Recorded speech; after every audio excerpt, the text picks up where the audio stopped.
नमस्ते बच्चों। कैसे हो बच्चों? मैं आपकी हिंदी फरदा मिस बोल रही बच्चों। अच्छा बच्चों, हमने 5वीं कक्षा में यानी 5th स्टैंडर्ड में पिछले पाठ में क्या देखा था, आपको याद में है? हाँ बच्चों, हमने पुनर्वृत्ति रिवीजन देखा था। आज हम नए पाठ में क्या देखने वाले हैं? अड़ोस पड़ोस में कैसे सफाई रखने जाएगा, उसी के बारे में, क्लीननेस के बारे में, वो भी कैसे आस पास अड़ोस पड़ोस नेबरहुड के घर में कैसे सफाई के बारे में आज हम इस पार्ट में देखेंगे बच्चों। ये देखो बच्चों, पार्ट 14 में घर और अड़ोस पड़ोस की सफाई। हमारा घर भी क्लीन से रहना चाहिए और हमारे आसपास के नेबरहुड जगह भी पूरा सफाई से रहना चाहिए। ये आज हम इस पार्ट में आज हम देखेंगे बच्चों, कैसे क्लीननेस किया जाए। अब रामलाल उनके बेटे के बारे में इस पार्ट में दिया गया है, वो लोग सफाई के बारे में क्या क्या सुनने वाले हैं, ये सब आज हम इस पार्ट में देखेंगे। ये देखो बच्चों, ये क्या है? देखो, फर्स्ट कचरे का डिब्बा, उसमें आप लोगों को कचरा डालना चाहिए। हम लोग क्या करते हैं, कचरे को ऐसे ऐसे बाहर ही फेंक देते हैं। और ये लड़की देखो कितना अच्छा सा उसके घर में गार्डन होता, वहाँ पे फूल लेके कितना अच्छा सा वो डिज़ाइन से कर रही। और ये लड़का देखो, जहाँ भी पेपर्स है, जहाँ भी कचरा है वो को साफ करता है। और एक लड़का वो डिब्बे में, कचरे के डिब्बे में इस प्रकार आपको अपने अड़ोस पड़ोस और घर को क्लीन को रखे तो कोई बीमारी हमें नहीं आएगी। ये हम इस पार्ट में आप देखेंगे। ये देखो बच्चों, अब हम पार्ट में जाएंगे। ये देखो, ये बच्चे, ये पिक्चर्स आपकी किताब में है। बच्चे कितना अच्छा सा सफाई कर रहे, देखो। हाँ, अड़ोस पड़ोस में, घर में, सबको हमें क्लीन कैसे रखा है। आज हम इस पार्ट में क्या देखने वाले हैं, अब हम पढ़ेंगे। एक नगर में, एक सिटी में रामलाल नामक एक मनुष्य, एक मैन रहता था।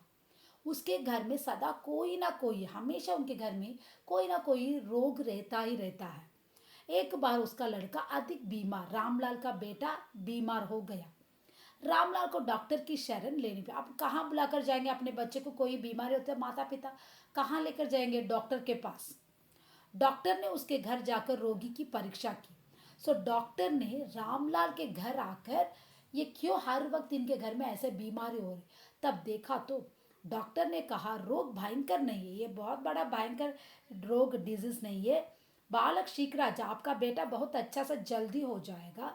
चलो दवा खाने में दवा दे दो। अच्छा, मेडिसिन, वो मेडिसिन लेना है ना, सो वहाँ पे मेडिसिन ले लिया।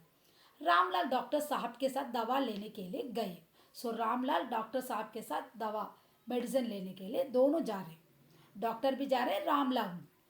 दवा लेकर उसने डॉक्टर से पूछा, बीमारी भयंकर तो नहीं आप बोल रहे हैं? सो दवा लेकर हमारे डॉक्टर से पूछ रहे रामलाल, बीमार तो भयंकर तो नहीं है? डॉक्टर, नहीं, पर समय अवश्य लगे, लेकिन उसे बहुत अच्छा होने का टाइम लगेगा।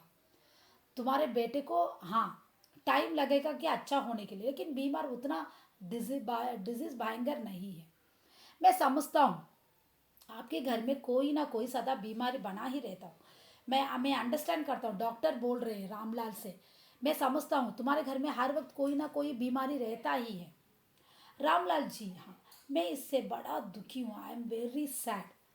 पर मेरी समझ में नहीं आता कि इसका क्या कारण है, व्हाट द रीज़न। अब हम नेक्स्ट इसका कंटिन्यूशन देखें। डॉक्टर आपका का इसका कारण क्या बताया था मालूम? रामलाल के घर को बताया था। रामलाल को बहुत आश्चर्य हुआ। क्या आश्चर्य हुआ था? मेरा घर? हाँ, तुम्हारा घर ही है, क्योंकि तुम्हारे घर में कोई खिड़कियाँ नहीं है और दरवाज़ा नहीं है।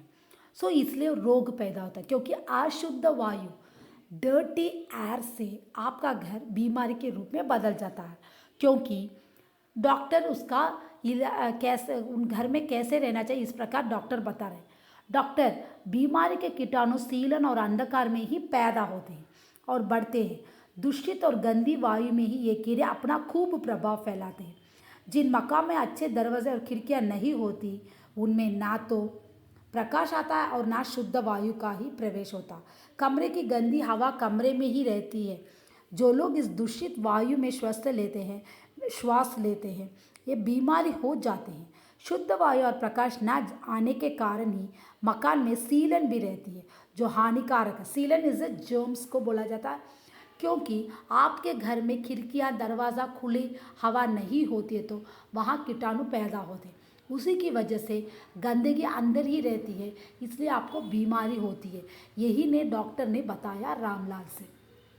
सो हाँ, सीलन की वजह से हानिकारक। सीलन is a very dirty darkness rooms, dirty, वहाँ पे पूरे कीटाणु अंदर रहते हैं। सो उसी से आपको हानिकारक होता। रामलाल, प्रकाश और स्वच्छ वायु से क्या लाभ होता? हाँ डॉक्टर, प्रकाश से बीमारी के कीटाणु मर जाते हैं। जब उजाला रहता है तुम्हारा घर, तब वहाँ पे कीटाणु मर जाते हैं। गंदी अंदर यहाँ होने वाली गंदी हवा बाहर जाती है, अच्छी हवा हमें अंदर आती है। सो स्वच्छ वायु कमरे की गंदी वायु को बाहर निकालती है। स्वच्छ वायु मनुष्य को निरोग, बिना डिजीज के रखती है। प्योर एयर बहुत अच्छा सा होता है हमारे सेहत के लिए। रामलाल, मुझे अपने घर वालों को निरोग रखने के लिए क्या करना चाहिए? अब रामलाल बोला, अच्छा मेरे घर में हर वक्त बीमार होते, इसलिए मैं क्या करना है? डॉक्टर, ऐसे मकानों में रहना चाहिए जिसमें सीलन ना हो, वहाँ पे कीटाणु ना हो, जिसमें प्रकाश और वायु के लिए अच्छे अच्छे दरवाजे का, हाँ मुख्य घर में क्या रहना चाहिए? अच्छे वायु के लिए खिड़कियाँ और दरवाजे होने चाहिए। मैं कह सकता हूँ कि यदि आप ऐसे मकान में रहे तो आपको घर वालों का बीमारी से पिंड छूट जाए। इसके साथ ही आपको प्रतिदिन घर की सफाई पर भी ध्यान देना होगा। आप जिस घर में रहें वह प्रतिदिन भली भांति झाड़ू बोहरा जाए, कूड़ा कचरा को जो कुछ निकले उसे बाहर फेंका जाए। हाँ डॉक्टर क्या बोल रहे हैं? आपको बीमारी नहीं होना चाहिए, ऐसे का घरों में रहिए जहाँ दरवाज़ा हो, खिड़कियाँ हों, तब बीमारी के पिंडे आपको पास नहीं आते हैं।